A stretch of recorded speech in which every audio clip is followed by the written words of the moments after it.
Hello, everybody, and welcome to the Behavior Change presentation. So my name is Matty Burke.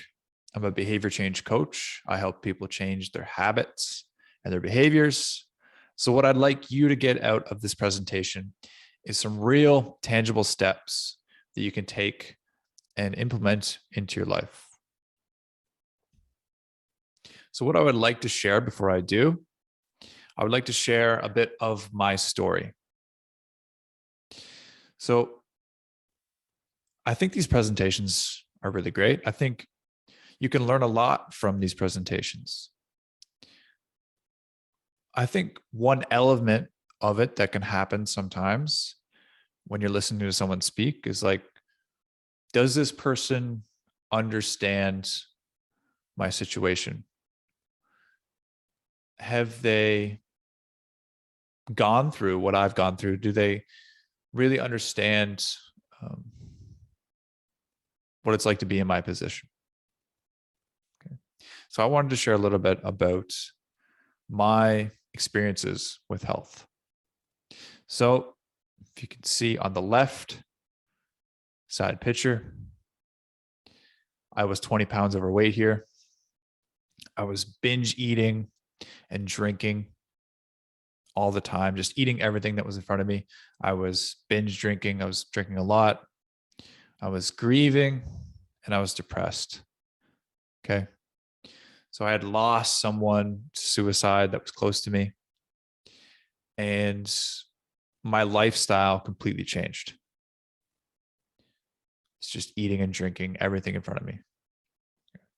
And the reason why I wanted to share that is it's sort of this introduction to something that maybe you're familiar with, maybe you can relate to it, maybe something you already knew, but what's going on in our life can really affect our habits and our behaviors. You see here in the middle picture, this was a few years later, I was 50 pounds underweight. So I was sick with a self-induced stomach condition. So this lifestyle that I was living really caught up to me. I made myself really sick. I was 50 pounds underweight. I could barely eat anything, right? I could barely eat. I was at rock bottom here. So this is my birthday. I don't think I could eat any of that cake. I could barely eat anything, right? I was very sick. Just at not a good place. And here on the right side, we have today, where I'm at now, healthy weight, exercising regularly, eating good foods, energy is high, and physically and mentally in a good place. All right. So this is a little bit of my journey with health. So why behavior change? What I've learned studying this stuff, and what I've learned coaching people through this process, and what I've learned in my own journey is that it's more than just exercise.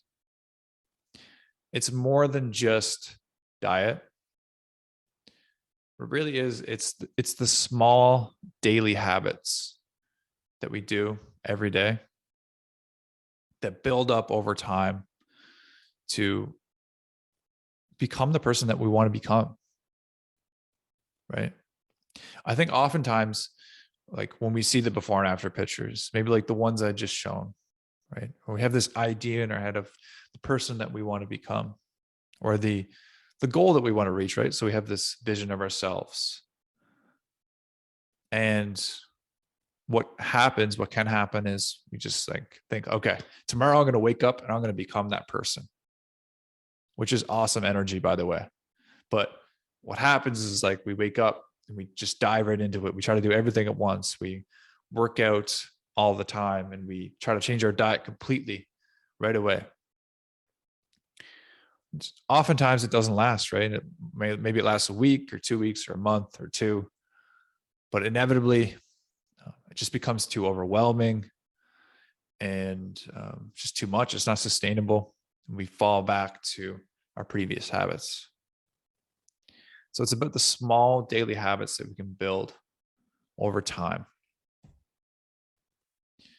So some actual steps here. So the first step I would recommend is where to start would be, why is this important to you?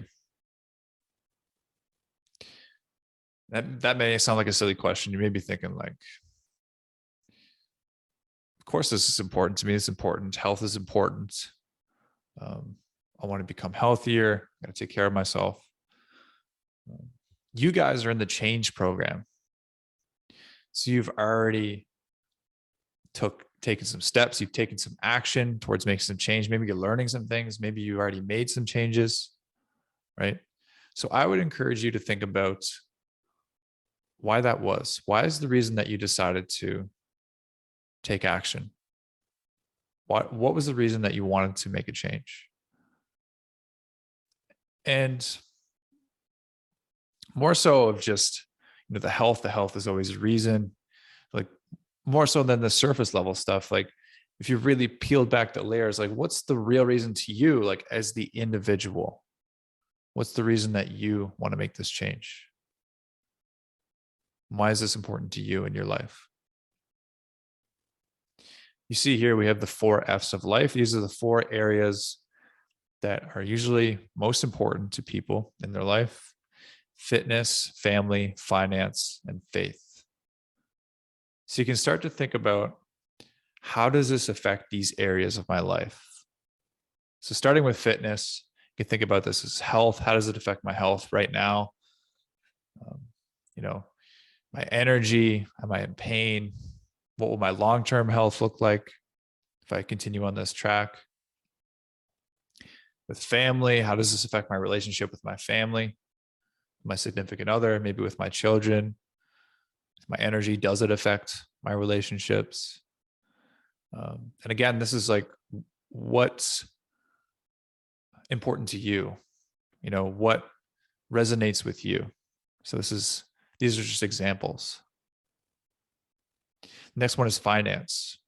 So does this affect you financially, right? Like your personal finance, maybe the things you spend money on a like week-to-week basis. That could be like eating out. It could be, sort of your lifestyle, things that you want to change, that you're spending money on. Could also be with finance, it could be your career. Maybe you feel like you don't have the energy that you used to have and the drive that you used to have for your career, for your work, for your job. Maybe you feel like you'd like to have more of that. Maybe you feel like you could make more money. And lastly, here is faith. So how does this affect your faith? Maybe it's the faith that you have, or maybe it's just, you could think about it like your self-image. How does this affect your self-image? How you see yourself, how you feel about yourself, what you see when you look in the mirror. Okay. So when you can really connect to this, like why this is important to you, why you want to make a change, it's much easier to stick with it. Like when we connect to why we're doing it, why is this important? We can always refer back to it when things get hard, when we're making these changes. Okay. So moving on from connecting to your why, first more tangible step with exercise. The first point here is to start small. So the biggest thing I've seen coaching people through this process is everyone tries to do everything at once. And I know this myself, like I've done this. Like I think we all do this on some level. It's maybe it's like human nature, right? We want to do everything at once. I would recommend starting small. This could be 10, 15 minutes to start. A few times a week, 1 time a week, 2 times a week.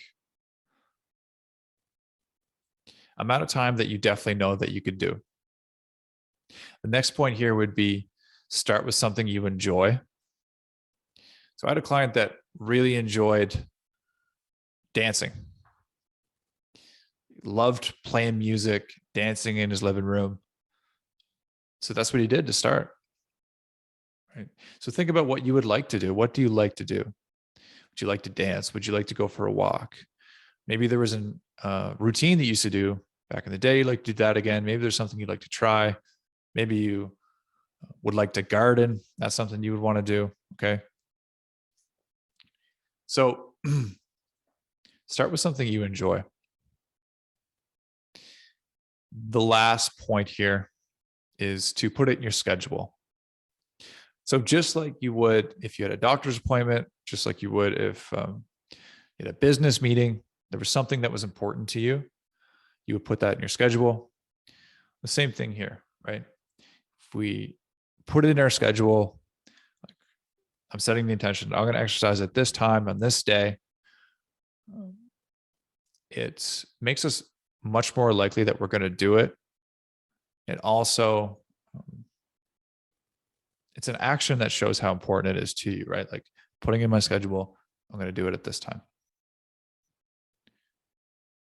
So moving on from there to nutrition,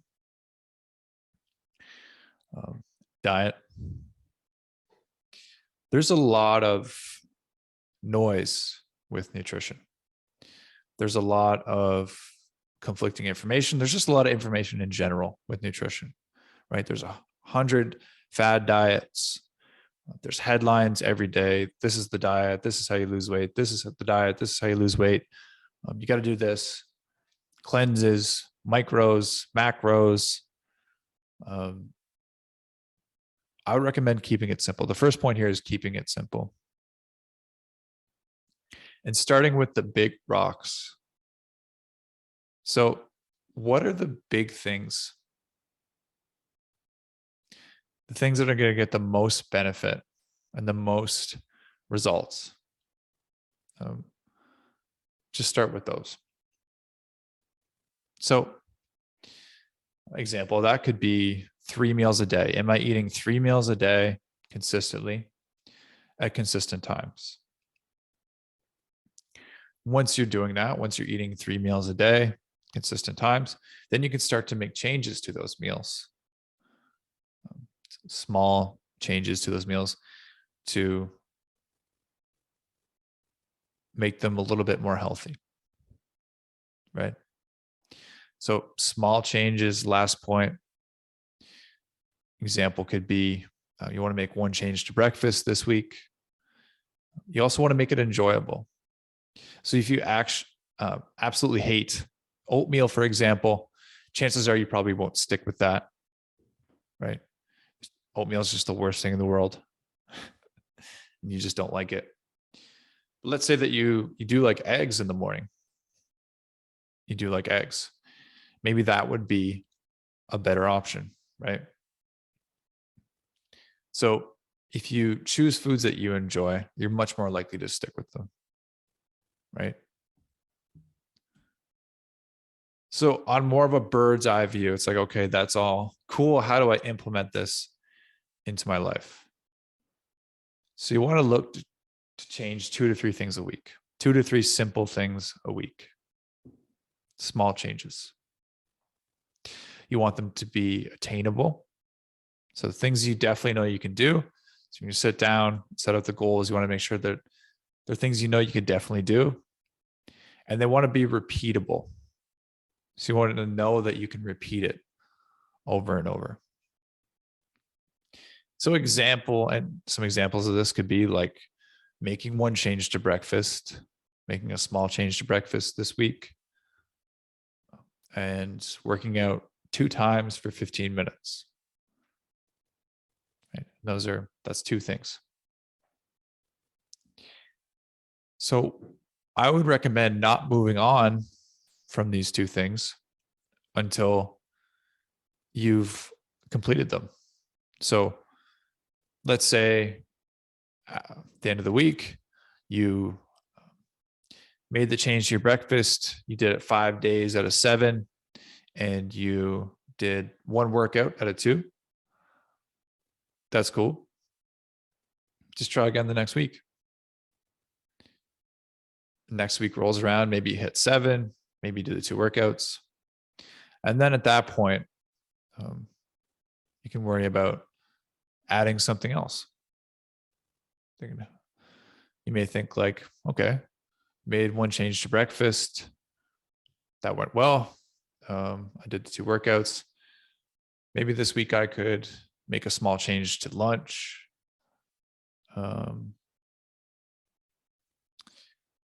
15 minutes. I went for 2 15-minute walks, for example. It actually felt really good once I got out. It was good to get out. The sun was out. I actually really enjoyed it. I think, I went for 15 minutes. Maybe I could go for 20 minutes this week. I'm going to try for that, right? So you see how things can compound over time. Again, bit by bit, small changes. And this can really, in the end, lead you to where you want to be, opposed to trying to do it all at once. So the keys to success here, a big point is just don't judge yourself, right? Like, we're so quick to judge ourselves when we don't achieve what we want to achieve, right? We're much more harsh on ourselves than we would be to someone else. Let's say we have like a bad week. First thing we think of in our mind is like, I'm a failure. This isn't going to work. Why am I even trying to do this? I should just stop doing this. I'm never going to be able to get on the right track, right? Now, it might sound harsh, but it also might sound a little bit realistic. Like maybe you can relate to that sort of self-talk where, as soon as we get off the rails or have a bad week, a little bit, it's like that the self-doubt kicks in, right? So this plays into the next point of sort of the long game mindset opposed to like the short-term mindset. So like a short-term mindset, maybe like I have to lose 30 pounds the next couple months. So it's like I have to lose this weight in a short period of time. I have to hit my goals in a short period of time. It's moving more towards like the long-term mindset where it's like, I'm going to build this brick by brick. A year from now, I'm probably not going to think about the week that wasn't so good. It's probably going to be irrelevant, right? Especially once I get back on track and I continue making these changes, like a year from now, 2 years from now, 5 years from now, right? The hiccups are bound to happen, right? The last point here is resilience. So just having resilience and just understanding that, if you do have a bad week, just knowing it's okay. Just knowing that even if you have a bad week, a bad couple weeks, or even a bad month, it's like, I can just pick myself up. It's like, okay, I'll just try again next week, right? So action point, go take action on this, guys. So we could talk about this until the cows come home. We could learn all about this stuff, but if you don't go take action on it, none of it matters. So just 2 to 3 simple things a week. Keep it simple. The last point is do your best, right? So again, just do your best, the 2 to 3 simple things. If they don't work out how you planned, that's okay. Just do your best, recalibrate, readjust, try again. You can do it. Cheers.